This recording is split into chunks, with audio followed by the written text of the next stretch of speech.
Okay जी, getting back to the topic. दोबारा से वापस हम रिज्यूम करते हैं। सॉरी मैं थोड़ी देर के लिए खामोश था। उसकी वजह ये थी कि मैं आपके पास लेक्चर रिकॉर्ड कर रहा था और मेरे पास एक दो लोगों के मैसेज आए थे कि जी मेरी आवाज़ ब्रेक कर रही है, तो इसलिए नाउ इट्स डन। आप मुझे कंफर्म कर दो मेरी आवाज़ तो ब्रेक नहीं कर रही है। आप जल्दी से मुझे कंफर्म करो तो फिर उसके बाद मैं आगे की तरफ मूव करूँ। जल्दी से मुझे मैसेज करके डिक्लेयर करो कि आवाज़ डिक्लेयर ब्रेक नहीं कर रही है, तो मैं आगे जो है वो फिर हम आगे की तरफ जो है उसको रिज्यूम करूँ। क्लियर है? ठीक है। अब्दुल वलीद बेटा आप कंफर्म करो, आवाज क्लियर आ रही है आपको? Abdul Walid. Okay, Imran it's clear now. ठीक है जी वलीद, बस ठीक है बेटा। ओके ठीक है, fair enough. Getting back to the topic. अच्छा, हम वापस वहीं से रिज्यूम करते हैं। और अब जो हमने लास्ट टाइम अभी हमने कॉर्पोरेट गवर्नेंस की डेफिनेशन की बात की, हम डेफिनेशन को दोबारा से एक दफा देख लेते हैं। हमने ये कहा कि जी ये सेट ऑफ मैकेनिज्म्स है, प्रोसेस है, प्रोसीजर्स है। कौन से मैकेनिज्म्स है जिसके थ्रू हम रिलेशनशिप्स मेंटेन करते हैं? कौन से रिलेशनशिप्स मेंटेन करते हैं? हम रिलेशनशिप्स मेंटेन करते हैं स्टेक होल्डर्स के दरमियान में, ताकि हमारे पास किसी तरह का कॉन्फ्लिक्ट ऑफ इंटरेस्ट ना हो। और हम ये चीज डिटरमिन करते हैं कि जी हमारे पास जो है कि हमारी स्ट्रेटेजिक डायरेक्शन और परफॉर्मेंस है ऑर्गेनाइजेशन की वो एक दूसरे के साथ अलाइन है और वो अल्टीमेटली अलाइन हो रही है हमारी कंपनी वैल्यूज के साथ। ठीक है, इसके बाद मजीद फर्दर हम आगे आते हैं और आते हैं और ये कहते हैं कि जी हमने अभी एक बात की थी सीईओ के लिहाज से। अब हम उसी कॉर्पोरेट गवर्नेंस में सीईओ को साथ लेकर चलते हैं। ये कहते हैं कि जब सीईओ जो है वो मोटिवेटेड होता है, जब सीईओ को इंटेंशन होती है कि वो कंपनी या फर्म के बेस्ट इंटरेस्ट के अंदर काम करे, स्पेसिफिकली शेयर होल्डर्स के लिहाज से, तो कंपनी की वैल्यू जो है वो इंक्रीज होना स्टार्ट हो जाती है। मीन्स कि अगर सीईओ आपकी कंपनी के साथ लॉयल है, अगर वो मोटिवेटेड है, अगर सीईओ आपकी कंपनी के लिहाज से कंपनी के अंदर जो काम करने की कोशिश कर रहा है और वो कंपनी के बेस्ट इंटरेस्ट में है, तो विद एवरी पॉसिबिलिटी आपकी कंपनी की वैल्यू इंक्रीज करेगी। Successfully dealing with this challenge is important as evidence suggests that corporate governance is a critical to the firm's success. Simply आपको जो कॉर्पोरेट गवर्नेंस की definition के अंदर हमने जितने एरियाज को आइडेंटिफाई किया है, तो तमाम के तमाम एरियाज को एज अ चैलेंज डील करना is one of the most important aspect. क्यों? क्योंकि एविडेंस से सारे के सारे ये शो करते हैं कि आपकी कंपनी की जो सक्सेस होती है या आपके कंपनी के जो सक्सेस होने का पैरामीटर होता है, जो उसका मेजरिंग एलिमेंट होता है, उसमें corporate governance is one of the most fundamental element that is used for determining कि वेदर आपकी ऑर्गेनाइजेशन सक्सेसफुल हुई है या नहीं हुई। ये आपके पास दो रीजंस है। कॉर्पोरेट गवर्नेंस की जो एम्फेसिस है वो क्यों है, वो आपके ये दो रीजंस है। इसको आप एक मिनट के लिए पढ़ो, फिर उसके बाद हम इसको डिस्कस करते हैं कि इसमें लिखा हुआ क्या है।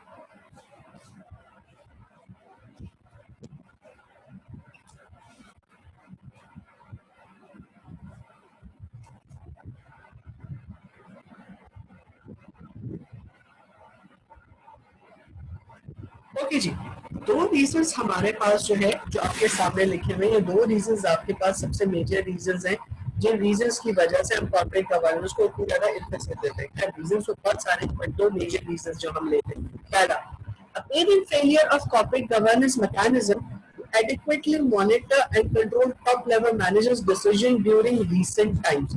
पहला रीजन ये है कि आपकी एम्फेसिस की वजह जो इतनी ज्यादा की गई है वो ये की गई है कि आपका जो अपेरेंट फेलियर होता है कॉर्पोरेट गवर्नेंस मैकेनिज्म का, जो कि मॉनिटर किस किस एरिया के अंदर मॉनिटर करने के लिए और टॉप लेवल डिसीजन को देखने के लिए रिसेंट टाइम्स के अंदर, इस चीज को करने के लिए आपके या यहाँ पे जो आपके जो बेसिक लैगिंग्स हैं या यहाँ पे जो आपके बेसिक इश्यूज आए हैं या इस एरिया के अंदर जो आपके सबसे ज्यादा मसाइल आए हैं, इन तमाम के तमाम मसाइल ने फोकस किया है आपका एम्फेसिस क्रिएट करने के लिए कॉर्पोरेट गवर्नेंस पर। मींस कॉर्पोरेट गवर्नेंस अब आपके मैकेनिज्म्स को, आपकी मॉनिटरिंग्स को, आपके को बहुत क्रिटिकली इवैल्यूएट कर रहा होता है।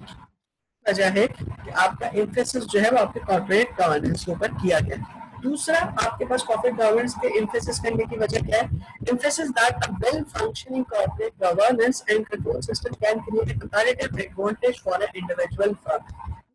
कि एक फर्म के लिए जो सबसे इम्पोर्टेंट चीज सर्वाइवल किस तरीके से होता है, जब आपने तमाम जितने भी अपनी सराउंडिंग के अंदर जो कंपैरेटिव होते हैं, इस सराउंडिंग में जितने भी लोग होते हैं जो कि कॉम्पिटिशन के लिए मौजूद होते हैं, उन तमाम के तमाम लोगों के साथ कम्पीट करें। कॉर्पोरेट गवर्नेंस का एक दूसरा रीजन एम्फसाइज करने की वजह ये है कि ये आप फर्म को कंपैरेटिव एडवांटेज क्रिएट कर देते हैं कि आपकी फर्म जो है वो बढ़ सकती है, आपकी फर्म जो है वो सर्वाइव कर सकती है, आपकी फर्म जो है वो सर्वाइव कर सकती है उस पर्टिकुलर सेक्टर में, उस पर्टिकुलर इंडस्ट्री के अंदर। कॉर्पोरेट गवर्नेंस के जो कंसर्न्स हैं वो क्या क्या होते हैं हमारे पास? Corporate governance is of interest to nation as it reflects societal standards. अब ये स्टैंडर्ड्स की बात करते हैं, चूंकि वो मॉनिटरिंग की बात करते हैं, चूंकि वो इवैल्यूएशन की बात करते हैं, जो बेस्ट इंडस्ट्री प्रैक्टिसेस की बात करते हैं, तो इसीलिए उसका जो बेसिक फोकस होता है वो आपके सोसाइटल स्टैंडर्ड होते हैं। Firm shareholders are treated as key stakeholders as they are company legal owner। ये आपको सारी चीजें मालूम है कि जी शेयर होल्डर जो है उसको ट्रीट किया जाए एज की stakeholder, fundamental stakeholder के बाद, क्योंकि वो लीगल ओनर्स है। लीगल ओनर से मुराद ये है कि कल को अगर कोई क्लेम मांगता है तो सबसे पहला क्लेम फर्म के शेयर होल्डर्स का होता है। इफेक्टिव गवर्नेंस का लीड टू कंपैटिटिव एडवांटेज हमने ऊपर बात कर ली। How nations choose to govern their cooperation affect firms' investment decision. Firms need to invest in nation with national governance standards that are acceptable। इस तरीके से आपके पास जो है कॉर्पोरेशन के अंदर इन्वेस्टमेंट जो किसी भी कॉर्पोरेशन के अंदर जो इन्वेस्टमेंट होती है, किसी भी फर्म में जो इन्वेस्टर्स होते हैं, ये जो ओनर्स इक्विटी का पार्ट है, वाले होते हैं, जो पैसे वाले लोग होते हैं, वो अपनी इन्वेस्टमेंट किस बेसिस के ऊपर करते हैं? वो मोस्टली इन्वेस्टमेंट उन ऑर्गेनाइजेशंस के अंदर करते हैं जहां आपकी गवर्नेंस जो है स्ट्रॉन्ग है। गवर्नेंस स्ट्रॉन्ग होने का क्या मतलब है? उन्होंने इस चीज को बड़ा क्लियरली मजीद फर्दर आगे डिफाइन किया तो वो तमाम के तमाम नेशंस जो कि नेशनल गवर्नेंस स्टैंडर्ड्स को फॉलो करती हैं, ऐसी कंपनीज के अंदर इन्वेस्टमेंट्स जो है वो ज्यादा फंडामेंटली या ज्यादा प्रेफरेबल की जाती है। इसका अब मतलब क्या है? इसका मतलब बड़ा सिंपल सा है और वो ये है कि वो तमाम के तमाम फर्म नेशनल या जो कि आपकी कंट्री की जो रूल्स और रेगुलेशन है, उन रूल्स और रेगुलेशन को यूज करके अपने कॉर्पोरेट स्टैंडर्ड्स या कॉर्पोरेट गवर्नेंस के स्टैंडर्ड्स को बनाते हैं, तो ऐसी कंपनीज को ज्यादा प्रेफर किया जाता है when it comes to investment. ये भाई आईफोन जो ज्वाइन कर रहे हैं, ये कौन साहब या साहिबा है? ये अपना नाम मुझे बता दें। आईफोन ये कौन साहब और साहिबा है? अपना नाम बता दो बेटा, ताकि मैं जो है उसको बाद में मार्क कर सकूं, क्योंकि आईफोन में आपका नाम तो नहीं आ रहा। कौन है भाई?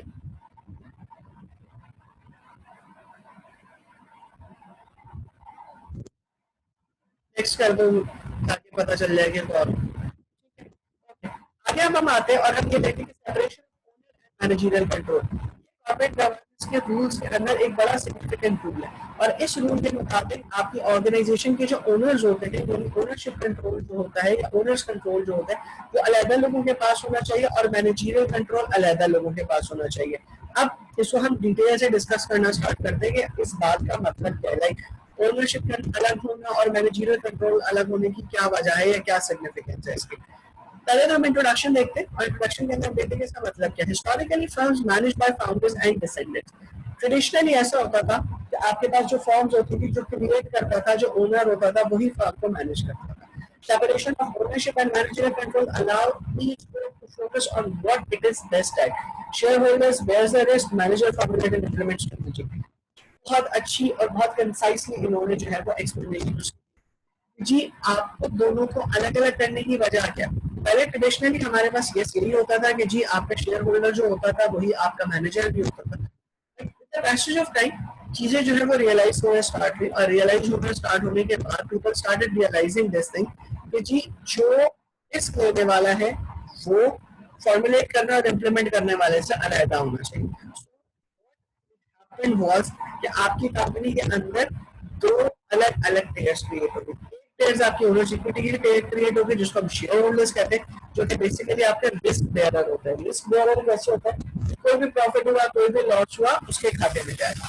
दूसरे एरियाज के अंदर आपके मैनेजर्स होते हैं। मैनेजर्स कौन लोग होते हैं? मैनेजर्स वो लोग होते हैं पर्टिकुलरली जो डील कर रहे होते हैं formulation and implementation of strategies के ऊपर, मतलब जो कि डेवलप करते हैं कंपनी की स्ट्रेटजी पे, और कंपनी की स्ट्रेटजी को न सिर्फ डेवलप करते हैं बल्कि उसको इम्प्लीमेंट भी करते हैं, सो दैट आपके शेयर होल्डर्स का रिस्क कम से कम हो जाए, क्योंकि जितना शेयर होल्डर्स का रिस्क कम होगा, कंपनी का सर्वाइवल या कंपनी के जिंदा रहने के चांसेस उतने ही ज्यादा होंगे। जितने कंपनी के जिंदा रहने के चांसेस ज्यादा होंगे, उतना ही कंपनी के लिए बेनिफिशियल होगा या कंपनी के लिए कंपैटिटिव एडवांटेज होगा अपने बाकी तमाम के तमाम डिफरेंट ऑर्गेनाइजेशन, डिफरेंट यूनिट्स के लिए जो कि उस सेक्टर में कंपटीशन में है। जितना कंपनी का कंपैटिटिव एडवांटेज ज्यादा होगा, उतना ही कंपनी का प्रॉफिट रेट ज्यादा होगा। जितना कंपनी का प्रॉफिट रेट ज्यादा होगा, उतना ही कंपनी के लिए अपने एम्प्लॉइज और अपने शेयर होल्डर्स को रुबा बनायतुल्ला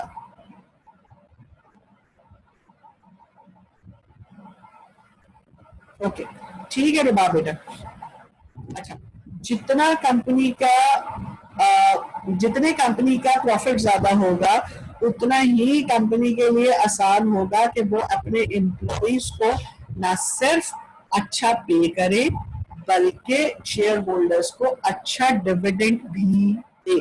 तो जो आपके पास पूरी के पूरी ट्रेल चल रही है, वो ट्रेल नीचे से ही चल रही है, दैट मीन्स मैनेजर से ही चल रही है, लेकिन इसका मतलब ये नहीं है कि ऊपर से कुछ नहीं आ रहा। ऊपर से आपका पैसा आ रहा है तो आप नीचे से काम करें। सो शेयर होल्डर्स और मैनेजर्स दोनों हैंड टू हैंड चलते हैं और दोनों के रोल्स अपनी अपनी जगह सिग्निफिकेंट होते हैं, बट ये दोनों के दोनों अलग होना जरूरी है। ओके, इसके बाद मजीद फर्दर हम आगे आते हैं और आगे आके हम देखते हैं हमारे पास small firms managers are high percentage owners, which implies less separation between ownership and managerial control. Family owner business face two critical issues. Okay, जो पहली बात इन्होंने किया वो ये कही गई है कि जी छोटी छोटी आपकी जो कंपनीज हैं, अब छोटी छोटी कंपनी से मरा दिया है कि आप में से किसी ने, लेट सपोज किसी के फादर ने जो है एक छोटा सा यूनिट इंस्टॉल किया, एक घर लिया, उस घर के अंदर एक छोटा सा यूनिट सेटअप करके एक छोटी स्मॉल इंडस्ट्री और स्मॉल फार्म लगा ली, ठीक है। अब ऐसी स्मॉल फार्म्स के लिहाज से अगर हम बात करें तो उस ऐसी फार्म्स के अंदर जो है वो आपका शेयर होल्डर का और मैनेजर का अलग-अलग होना मुश्किल है। तो इसलिए व्हाट हैपेंस इज दैट कि वहां पे जो है आपके जो शेयर होल्डर्स होते हैं वही आपके फार्म के ओनर्स भी होते हैं, शेयर होल्डर्स होते हैं, जो ओनर्स होते हैं वही आपके मैनेजर्स भी होते हैं, ठीक है। इसी तरीके से कुछ बिजनेस होते हैं जो कि फैमिली ओन्ड बिजनेस होते हैं। फैमिली ओन्ड बिजनेस का मतलब ये है कि जी चचा, मामा, ताया सबने जो है वो मिलके एक बिजनेस शुरू किया और उस बिजनेस को शुरू करने के बाद वो बिजनेस रन कर रहा है सारा के सारा, तो उसके अंदर आपके हर एक जो आपका फैमिली मेंबर है, जितने भी आपके फैमिली मेंबर्स है, उसके शेयर्स मौजूद है। अब फैमिली बिजनेस के अंदर अगर हम बात करें तो फैमिली बिजनेस के अंदर कुछ क्रिटिकल इश्यूज होते हैं, और फैमिली बिजनेस में क्रिटिकल इश्यूज इसलिए होते हैं क्योंकि जो आपकी स्मॉल फार्म होती है उसकी एक्सपेंशन स्लो रेट के ऊपर होती है। जो फैमिली ओन्ड बिजनेसेस होते हैं उसमें चूंकि शेयर होल्डर ज्यादा होते हैं तो इसलिए उसके अंदर क्रिटिकल या उसके अंदर प्रॉब्लम भी उतनी ज्यादा होती है। अगर एक बंदे ने डिसाइड करना है तो वो आसान काम है, लेकिन अगर 4-5 लोगों ने मिलकर डिसीजन लेना है तो it becomes a bit difficult. तो इसीलिए फैमिली ओन्ड बिजनेस के अंदर जो है अब क्रिटिकल इश्यूज, जो सबसे पहला क्रिटिकल इश्यूज क्या है, as they grow they may not have access to all needed skills to manage the growing firm and maximise return, so may need outsiders to improve the management. एक मसला तो ये है कि जी जैसे जैसे ऑर्गेनाइजेशन ग्रो करेगी या जैसे जैसे ऑर्गेनाइजेशन एक्सपेंड करेगी तो हो सकता है कि आपके जितने शेयर होल्डर, जितने भी फैमिली के अंदर लोग मौजूद है, उन सब की जो स्किल्स है वो तमाम की तमाम स्किल्स तो ठीक है जरूरी है, बट उनके साथ कुछ एडिशनल स्किल्स भी रिक्वायर्ड है। अब मिसाल के तौर पे 4 लोगों ने बिजनेस स्टार्ट किया, तो चारों के चारों बिजनेस में से एक अकाउंट्स में बहुत अच्छा था, एक मार्केटिंग में बहुत अच्छा था, एक आपका ऑडिट में बहुत अच्छा था, एक आपका एचआर में बहुत अच्छा था। चारों फैमिली के मेंबर्स चारों एरियाज में बहुत अच्छे थे, बट जब उसने ग्रो किया तो अब उसको एक और चीज की जरूरत पड़ गई जो कि आईटी, इंफॉर्मेशन टेक्नोलॉजी। अब इंफॉर्मेशन टेक्नोलॉजी को कहाँ से मैनेज करें? आज के करंट दौर के अंदर जो सबसे ज्यादा जरूरत है इंफॉर्मेशन टेक्नोलॉजी की, और अगर हम रिटर्न्स की बात करते हैं या अगर हम प्रॉफिट की बात करते हैं या अगर हम लेस एक्सपेंसेस की बात करते हैं तो उसके लिए हमें आईटी की जरूरत है।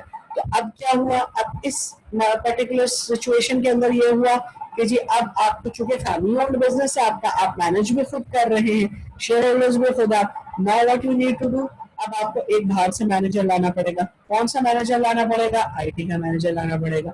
क्यों लाना पड़ेगा? Because you need to improve your management. ये एक बड़ा इशू आ गया। अब 7-8 लोगों 4 लोगों का बिजनेस रन जाना, 4 लोगों में से 2 लोग कह रहे हैं कि जी बाहर से लाना है, 2 लोग कह रहे हैं कि जी बाहर से नहीं लाना। ये एक इशू क्रिएट हो गया। तो फैमिली ओन्ड बिजनेस में ये वाले इश्यूज जो है वो मौजूद होते हैं। Second, they may need to seek out capital whereby they give up some ownership control। अब दूसरी सिचुएशन क्या होती है? दूसरी सिचुएशन ये होती है कि 4 लोगों ने जो बिजनेस कर रहे थे, उन चारों ने बिजनेस कर रहे थे, बहुत अच्छा बिजनेस रन कर रहा था, बहुत अच्छे तरीके से सारी मैनेजमेंट चल रही थी, बट सडनली उनमें से एक साहब ने ये कहा कि जी मैं जो है इस बिजनेस के अंदर जो है वो कंटिन्यू नहीं करना चाहता और मैं इस बिजनेस के अंदर से अपना शेयर चाहता हूँ। ठीक है, अब आपने उसके ओनर्स इक्विटी में से उसको शेयर उसको निकाल के दे दिया। अब आपने शेयर निकाल के दे दिया तो उसका मतलब ये है कि आपका कैपिटल कम हो गया। अब कैपिटल कम होने का क्या मसला हुआ? कैपिटल कम होने का मसला ये हुआ कि now you need to look for an investor from the outside. अब आपको एक इन्वेस्टर ऐसा ढूंढना पड़ेगा जो आपकी फैमिली से बाहर का होगा। ये भी एक इशू है। फैमिली ओन्ड बिजनेस में बाहर के लोग इन्वेस्ट इतनी आराम से नहीं करते। मिसाल के तौर पे एक बिजनेस है जो कि एक पूरी की पूरी फैमिली रन कर रही है, और अगर उसमें किसी बाहर के बंदे को ये चीज कही जाए कि जी आप जो है वो आके इन्वेस्टमेंट कर दो, तो ही और she will not be very much encouraged with such sort of investment. Reason being, they will be of the opinion कि might be ये तमाम के तमाम relatives जो है वो एक साइड पर हो जाए और मेरा पैसा डूब जाए। सो ये एक सेकेंड बड़ा मेजर इशू है, ये एक बड़ा मेजर क्रिटिकल एलिमेंट कंसर्न है जो कि फैमिली ओन्ड बिजनेस के अंदर होता है। इसके बाद मजीद फर्दर आगे हम जाएं तो हमारे पास जो है वो अब हम कुछ डिफरेंसेस देख लेते हैं कि जी आपकी जो मेजर कॉपरेशन है वो क्या है। अच्छा, उसके बाद उस कॉपरेशन के अंदर किस किस तरीके से चीजें लेके चलते हैं। अच्छा, अब अगर आप यहाँ तक देखो तो यहाँ तक हमने कुछ बड़े कंसर्निंग या कुछ बड़े अननोन वर्ड्स जो है वो इस्तेमाल किए। लाइक एक वर्ड मैंने इस्तेमाल किया इंडिविजुअल बिजनेस का, एक वर्ड मैंने इस्तेमाल किया फैमिली बिजनेस का, अब एक वर्ड मैं इस्तेमाल कर रहा हूँ कोऑपरेशन का। अब ये सारी के सारी चीजें हैं क्या, ये सारे के सारे वर्ड्स हम कहाँ यूज करते हैं? तो इसको हम अब एक्सप्लेन करना स्टार्ट करते हैं बिफोर हम मॉडर्न कोऑपरेशन के ऊपर जाके बात करें। सबसे पहला जो मैंने वर्ड यूज किया वो मैंने यूज किया स्मॉल बिजनेस का। हम जब कभी भी बिजनेस की बात करते हैं तो हम कॉर्पोरेट कंट्रोल को या कॉर्पोरेट चेक को अपने पास रखने के लिए, कॉर्पोरेट चेक को मेंटेन करने के लिए बिजनेस को किसी ना किसी कैटेगरी के अंदर ब्रेक कर देते हैं। तो जो सबसे पहली कैटेगरी होती है वो हमारे पास small firm, small business, small unit होता है, जिसको प्रिज्यूम हम ये कर लेते हैं, जिसको एंटिसिपेट हम ये कर लेते हैं कि सिर्फ एक बंदा चला रहा है। तो जब हमारे पास बिजनेस को, जब हमारे पास फर्म को, जब हमारे पास इंडस्ट्री को एक बंदा रन कर रहा होता है तो ऐसी फर्म, ऐसे बिजनेस, ऐसी इंडस्ट्री को हम सोल प्रोप्राइटरशिप के नाम से डिफाइन करते हैं। सोल प्रोप्राइटरशिप वो होता है जिसके अंदर एक बंदा, वन एंड ओनली जो है वो सीईओ भी होता है। वो बंदे के पास शायद एक या 2 वर्कर्स हो तो मैनेजर भी वही होता है, वही बंदा इन्वेस्टर होता है, वही बंदा शेयर होल्डर होता है।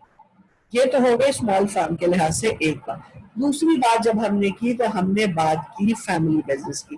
फैमिली बिजनेस जो है वो सबसे बेहतरीन एग्जाम्पल है हमारे पास पार्टनरशिप्स की। पार्टनरशिप के अंदर क्या होता है, व्हेन 2 to 3 पीपल, एक से ज्यादा लोग, मतलब 1 and more मैंने इसलिए नहीं कहा क्योंकि अगर 1 की बात करूंगा तो वो सोल प्रोप्राइटरशिप में आ जाएगी, तो इसलिए मैं कह देता हूँ when 2 and more people agree to invest on initiation of a business or execution of a business or expansion of the business, bearing the stakeholders, bearing the shareholders of that business is termed as the concept of partnership. जब आपके पास एक से ज्यादा लोग आपस में मिल के बैठ जाएं और अग्री कर ले कि जी हम इस पर्टिकुलर बिजनेस, इस पर्टिकुलर वेंचर में पैसे लगा के अपना प्रॉफिट अर्न करेंगे, अपना प्रॉफिट एक्वायर करेंगे, तो ऐसे बिजनेस को हम नाम देते हैं पार्टनरशिप का। और हमारे पास पार्टनरशिप की कैटेगरी के अंदर जो सबसे आइडियल एग्जाम्पल है, जो सबसे ज्यादा क्लीन एग्जाम्पल है, जो सबसे ज्यादा फ्रीक्वेंटली एग्जाम्पलीफाई होने वाली एग्जाम्पल है, वो हमारे पास एग्जाम्पल है फैमिली बिजनेस। इसके बाद अब हम बात करते हैं, मतलब दो कैटेगरीज हमने देख ली, दो कैटेगरीज के बाद जो थर्ड कैटेगरी की हम बात करते हैं, तो तीसरी कैटेगरी हमारे पास होती है कॉर्पोरेशन की। कॉर्पोरेशन दो एलिमेंट्स के ऊपर बेस कर रही होती है। एक कॉर्पोरेशन का मतलब होता है प्राइवेट कॉर्पोरेशन, एक कॉर्पोरेशन का मतलब होता है पब्लिक कॉर्पोरेशन। मतलब एक कंपनी होती है कॉर्पोरेशन में जो कि कहलाती है प्राइवेट लिमिटेड, एक कॉर्पोरेशन में कंपनी होती है जो कि कहलाती है पब्लिक लिमिटेड। मैं अभी पब्लिक और प्राइवेट लिमिटेड के ऊपर नहीं जा रहा, अभी मैं सिर्फ ये कहता हूँ कि जी कॉर्पोरेशन की बात करते हैं। तो कॉर्पोरेशन के अंदर सबसे पहले मैं ये देखता हूँ कि कॉर्पोरेशन के अंदर जो मॉडर्न कॉर्पोरेशन है या जो रीसेंट कॉर्पोरेशन प्रैक्टिस है, उसमें मेरे पास क्या क्या चीजें, क्या क्या एलिमेंट जो हैं वो मौजूद होते हैं। मॉडर्न कॉर्पोरेशन के अंदर जो एक एलिमेंट मौजूद है वो होता है कि share holders purchase stock becoming residual Clement. Residual Clement का मतलब ये है कि अगर खुदा न खास्ता कंपनी कभी बैंकरप्ट होती है, तो जो शेयर होल्डर्स हैं उसका कंपनी के एसेट्स के ऊपर कोई ना कोई क्लेम या कोई ना कोई जो भी उसने पोर्शन इन्वेस्ट किया हुआ होता है उसका एलिमेंट जो है वो मौजूद होता है और ये लीगल होता है। ठीक है। दूसरा, share holder reduce risk by holding diversified portfolio. Yes, share holder जो है वो मुख्तलिफ शेयर जो है वो एक्वायर करके अपने पास रखता है, मुख्तलिफ कंपनी के शेयर अपने पास रखता है, वो कंपनी के शेयर कम भी कर देता है, वो कंपनी के शेयर ज्यादा भी कर देता है, इन ऑर्डर टू मेंटेन या in order to reduce the risk, ताकि उसका जो भी वो इन्वेस्टमेंट कर रहा है उसका रिस्क कम से कम रहे। लाइक अगर एक फर्म का, एक इंडस्ट्री जो है उसका प्रोफाइल जो है वो डाउन की तरफ जा रहा है, उसका डिविडेंड या उसकी प्रॉफिटेबिलिटी नीचे की तरफ जा रही है, तो वो उसके अंदर सारा के सारा भी लगा के रखेगा, बाकी दूसरी जगह पे भी लगा के रखेगा। तो इसका उसको फायदा ये होता है कि जी दूसरी जगह के ऊपर जहाँ पे वो रेस कर रहा है वहाँ टेम्परेरी उसने सारा इन्वेस्टमेंट बाहर डाल दिया ताकि प्रॉफिट रेज हो जाए, और वंस अगर वहां से जो है डिक्लाइन होना स्टार्ट हो गई दूसरी जगह पे डाल देता है। In short, movement of cash जो है वो पोर्टफोलियो मैनेजमेंट के अंदर आता है। Share holder value reflected in the price of stock, मतलब वही वाली बात है कि शेयर होल्डर की सिग्निफिकेंस कहाँ से आ रही होती है, कि शेयर होल्डर की वैल्यू आपको कहाँ से पता चल रही होती है, प्राइस ऑफ स्टॉक से, कि स्टॉक प्राइस जो है कितना स्टॉक जो है वो प्राइस का रख रहा है, ज्यादा रख रहा है तो शेयर होल्डर की वैल्यू ज्यादा है, कम रख रहा है तो शेयर होल्डर की वैल्यू कम है। Professional managers are contracted to provide decision making. Yes, ये भी हमने जो शुरू में बात की थी कि जी आपके पास जो है वो शेयर होल्डर्स अलग होने चाहिए, मैनेजर्स अलग होने चाहिए। तो मॉडर्न कॉर्पोरेशन की प्रैक्टिस ये है कि आपके जो प्रोफेशनल मैनेजर जो है वो हायर किए जाते हैं, कॉन्ट्रैक्ट के ऊपर लिए जाते हैं ताकि वो डिसीजन मेकिंग ले सके, ताकि वो एक अच्छी फंडामेंटल डिसीजन मेकिंग को जो है एक्वायर कर सके। अच्छा, मॉडर्न पब्लिक कॉर्पोरेशन। अच्छा, अब हम स्पेसिफिकली पब्लिक कॉर्पोरेशन की बात कर लेते हैं कि ये तभी है, तो हमने मॉडर्न कॉर्पोरेशन की जो बात की पब्लिक प्राइवेट दोनों के लिहाज से था।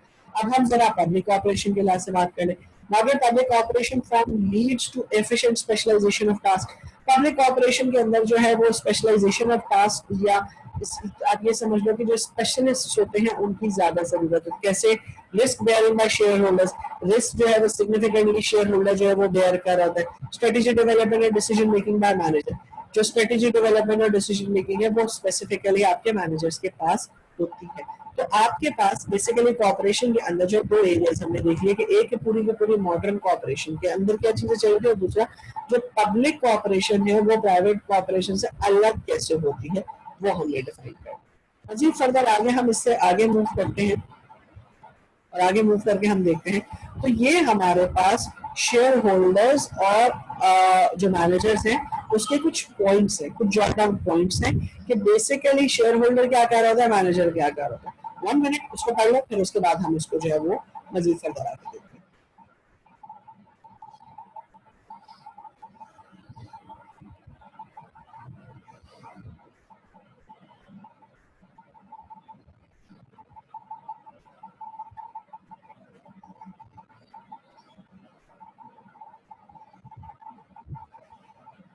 ओके, पढ़ लिया, अब इसको हम देख भी लेते कि क्या क्या लिखा था। शेयर होल्डर्स के लिहाज से हम बात करें, अच्छा थोड़ा सा फास्ट उसको रिव्यू करूंगा, सब जल्दी जल्दी पढ़ के क्योंकि एक हम पीछे बहुत डिटेल में उसको डिस्कस कर चुके हैं। शेयर होल्डर्स को यहाँ से बात करें वो स्टॉक परचेज करता है, पहली बात। दूसरी बात ये इनकम में से एंटाइटल्ड होता है, वो रेजिडुअल रिटर्न्स की हम बात करते हैं। क्लेम की हम कब बात करते हैं, अगर हम बैंक्रप्सी की बात करें। रिस्क बेयरर होता है, रिस्क लेता है। एक्सपेंस में भी एक्सीड रेवेन्यू, यस एक्सपेंस जो है वो बढ़ सकता है रेवेन्यू से, मतलब लॉस की सिचुएशन आ सकती है। इन्वेस्टमेंट रिस्क जो है वो मैनेज कर रहा है पोर्टफोलियो मैनेजमेंट के थ्रू, ये अब सारी की सारी चीजें पीछे पड़ चुकी है। मैनेजर्स के लिहाज से बात करें, डिसीजन मेकिंग के लिए मैनेजर्स हायर करते हैं, स्ट्रेटेजिक डेवलपमेंट और स्ट्रेटेजिक डिसीजन मेकिंग के लिए जो है हम इम्प्लीमेंटेशन के लिए मैनेजर्स को हायर करें। तो ये हमारे पास बेसिकली दो टेयर्स होती है जिसके अंदर हम नॉर्मली जो है वो उसको डिवाइड कर रहे होते हैं। ओके, आगे आ जाते हैं और आगे आके हम जो है वो ये एक हमारे पास जो है रिलेशनशिप अब डिटरमिन कर लेते हैं कि हमारे पास मैनेजर्स और जो हमारे पास शेयर होल्डर्स होते हैं उनका क्या रिलेशनशिप होता है, या उनकी क्या रिलेशनशिप जो है वो हम यूज करते हैं, कौन किसको हायर करता है। तो सबसे पहले हम बात कर रहे थे शेयर होल्डर्स की। शेयर होल्डर्स कौन होते हैं, प्रिंसिपल्स होते हैं, ओनर्स होते हैं। वो हायर करते हैं मैनेजर्स को। मैनेजर कौन होते हैं, एजेंट्स होते हैं। एजेंट्स कौन होते हैं, जो कि डिसीजन मेकर होते हैं। स्टेक होल्डर क्यों हायर करता है मैनेजर को, या प्रिंसिपल क्यों हायर करता है एजेंट को, ताकि एक रिलेशनशिप क्रिएट हो, एक एजेंसी रिलेशनशिप क्रिएट हो। एजेंसी रिलेशनशिप क्या कहलाता है, एजेंसी रिलेशनशिप ये कहलाता है कि आपकी रिस्क बेयरिंग जो है प्रिंसिपल यानी कि रिस्क बेयरिंग स्पेशलिस्ट हो, जो कि पे कर रहे हो कॉम्पेंसेशन किसको, उन तमाम के तमाम लोगों को जो कि आपके एजेंट्स हैं, जो कि आपके मैनेजरियल डिसीजन मेकर स्पेशलिस्ट हैं। ये ग्रेड ये मेथड ये डायग्राम समझना इसलिए जरूरी है ताकि हमारे पास स्ट्रेटेजिक डिसीजन में, चाहे हमारे पास कॉर्पोरेट गवर्नेंस में, ताकि हमारे पास कॉर्पोरेट स्ट्रक्चर के अंदर, चाहे हमारे पास इंडस्ट्रियल अंडरस्टैंडिंग हमें ये चीज समझ में आ जाए कि कौन किसके ऊपर डिपेंडेंट होता है। तो stakeholders are the owners, पहली बात, जो कि हायर करते हैं एजेंट्स को, और एजेंट्स को हायर कर रहे होते हैं एक एजेंसी रिलेशनशिप क्रिएट करने के लिए। ठीक है, इसके बाद मजीद फर्दर अगर हम आगे हैं और आगे अगर हम इसी चीज को मजीद फर्दर डिटेल के अंदर लेके चले, तो आपका जो एजेंसी रिलेशनशिप है वो बेसिकली एक मैनेजरियल अपॉर्चुनिज्म है। अब मैनेजरियल अपॉर्चुनिज्म कैसे है, seeking self interest with guide. Self interest with guide का मतलब ये है कि आपके पास जो मैनेजर्स होते हैं वो करते क्या है, वो अपने इंटरेस्ट को देखते हैं और गाइड उसको कहां से आ रही होती है, गाइड उसको आ रही होती है ऊपर से। किस तरीके से, अब हम उसको डिटेल के अंदर देख लेते हैं। अपॉर्चुनिज्म का मतलब क्या है, an attitude and set of behaviour, यानी मैनेजरियल का जो सेट ऑफ बिहेवियर है ये decision in managers best interest contrary to shareholders best interest. Okay, अब रिलेशनशिप मैनेजमेंट के लिहाज से अगर हम बात करें तो हमें कुछ चीजें समझने की जरूरत है। हमने वहां पे कहा कि जी ओनरशिप जो है वो स्टेक होल्डर की है, ठीक है, ये शेयर होल्डर की है, और वो हायर करता है मैनेजर को, मैनेजर जो कि एजेंट है। अब सवाल ये खड़ा होता है कि एजेंट को किस बिहाफ के ऊपर काम करना है।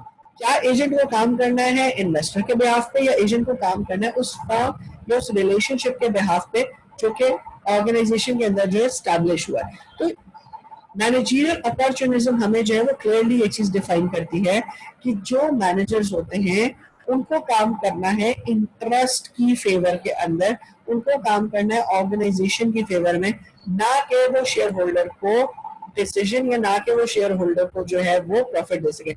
Decision such as these prevent maximising shareholders wealth. Yes, यही सेम चीजें हम यूज कर रहे हैं, यही सेम चीजें बात कर रहे हैं कि जो आपके मैनेजर्स होते हैं, जो एजेंट्स होते हैं, वो बेसिकली आपके शेयर होल्डर्स की वेल्थ को बढ़ाने के लिए काम नहीं कर रहे होते। और दो आपके पास जो शेयर होल्डर्स हैं उनको हायर करने का मकसद ये होता है कि कंपनी परफॉर्म करे, लेकिन उनका मकसद होता है कंपनी परफॉर्म करे, ना कि जो आपके शेयर होल्डर्स हैं उनकी वेल्थ को इंक्रीज किया जाए। तो एजेंसी रिलेशनशिप में इस कॉन्सेप्ट को नाम दिया जाता है मैनेजरियल अपॉर्चुनिज्म का। मैनेजरियल अपॉर्चुनिज्म क्या कहता है कि ऐसे सेट ऑफ बिहेवियर्स जो है, ऐसा एटीट्यूड जो है वो मैनेजर अडॉप्ट करता है जो कि मैनेजर्स को हेल्प करता है उन डिसीजंस को लेने के लिए जो कि कंपनीज के इंटरेस्ट में होते हैं, ना कि शेयर होल्डर के इंटरेस्ट में हो। और ये डिसीजन लीड कर रहे होते हैं प्रिवेंशन से। किस चीज की प्रिवेंशन से, कि स्टेक होल्डर की जो वेल्थ है वो मैक्सिमाइज हो।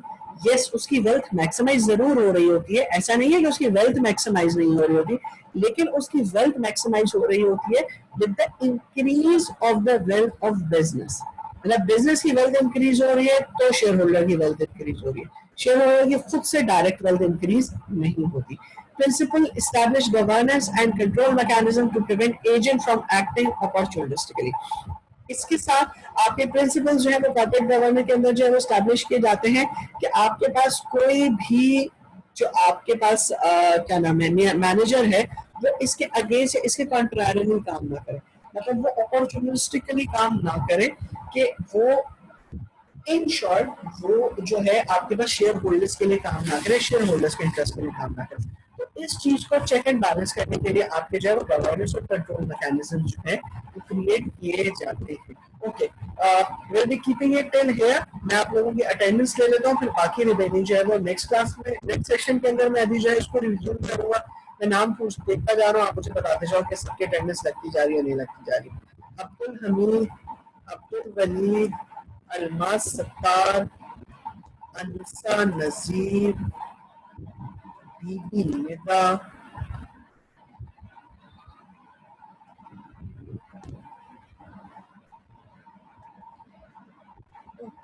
हफ्सा, इमरान एम इलियास, इकरा ताहिर,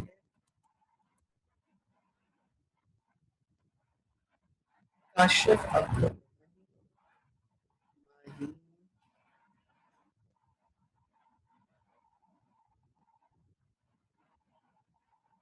शाहिद, दस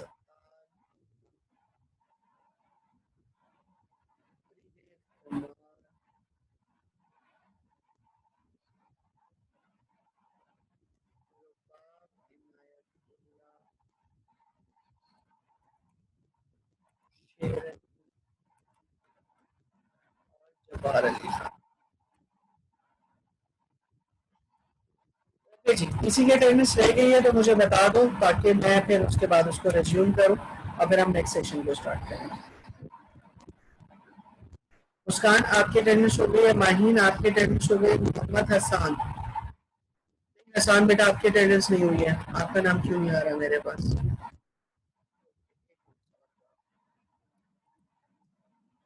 हसन हसन आपकी भी अटेंडेंस हो गई है बेटा। निदा सत्तार बेटा हो गई आपकी अटेंडेंस। इकरा ताहिर हो गई है बेटा आपकी अटेंडेंस। रुबाब हो गई है बेटा आपकी अटेंडेंस। ठीक है जनाब, सबके अटेंडेंस मैंने इंडिविजुअली मार्क कर दिए। मैं सेशन क्लोज कर रहा हूँ, लास्ट सेशन में स्टार्ट करूंगा, तो फिर इंशाल्लाह फिर हम उसको जो है वो मजीद फर्दर आगे इसको रिस्टोर करें।